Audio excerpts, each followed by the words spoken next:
تو وہ لوگ جو اس دنیا کے اندر اللہ کی اطاعت کرتے ہیں اور خوف کرتے ہیں، ڈرتے ہوئے زندگی گزارتے ہیں، تو میرا رب ذوالجلال ان کو پھر مقام کیا دیتا ہے؟ ان کے لیے کون سی چیزیں ہیں آگے جو ان کا انتظار کر رہی ہیں؟ میرے رب نے ان کے لیے اہتمام فرمایا قرآن مجید کے اندر. رب کیا فرمایا؟ وجوہ یومئذ ناعمہ. کیا فرمایا کہ کتنے چہرے، کتنے منہ قیامت کے دن جو ہے وہ چین میں ہوں گے.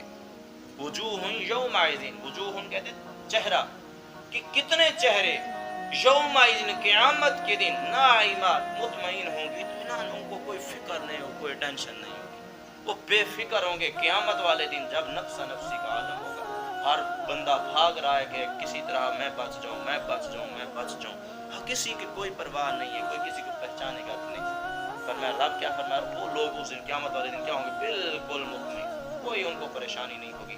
اسی طرح آگے فرمایا لسعیھا راضیہ، کہ انہوں نے جو کوشش کی، لسعیھا واسطے اپنی کوشش کے، راضیہ اس پہ وہ راضی ہو گئے. جو دنیا میں انہوں نے کوشش کی تھی اللہ تبارک و تعالیٰ سے وہ راضی ہو گئے کہ دنیا میں ڈرتے رہے، گناہ نہیں کیا، برائی نہیں کی، کوئی نافرمانی نہیں کی. تو فرمایا کہ وہ اس پہ راضی، اپنی کوشش کے ذریعے جو ہے وہ اپنے رب کو انہوں نے راضی کر لیا. تو جس نے رب کو راضی کر لیا وہ دنیا میں بھی کامیاب ہے، وہ آخرت میں بھی کامیاب. پھر آگے کیا قرآن کے اندر فرمایا؟ فرمایا فی جنت عالیہ. یہ لوگ جو دنیا کے اندر خوف کرتے ہوئے، رب سے ڈرتے ہوئے زندگی گزاری، رب کو راضی کیا اپنی کوشش کے ساتھ، رب ان سے جب راضی ہو گیا تو ان کے لیے مقام کیا ہے رب کے دربار میں؟ جنت عالیہ، کہ بلند مقام ہے ان کے لیے. جنت میں اعلیٰ مقام جو ہے اللہ تبارک و تعالیٰ ان کو عطا.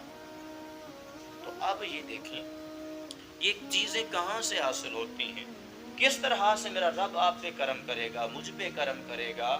کہ اس کے لیے ہمیں یہ بتا دیا کہ تب یہ ہم پہ کرم کرے گا کہ جب ہمارا جینا، مرنا، اٹھنا، بیٹھنا، چلنا، پھرنا اللہ اور اس کے رسول کے لیے، اللہ اور اس کے رسول کی محبت میں ہو.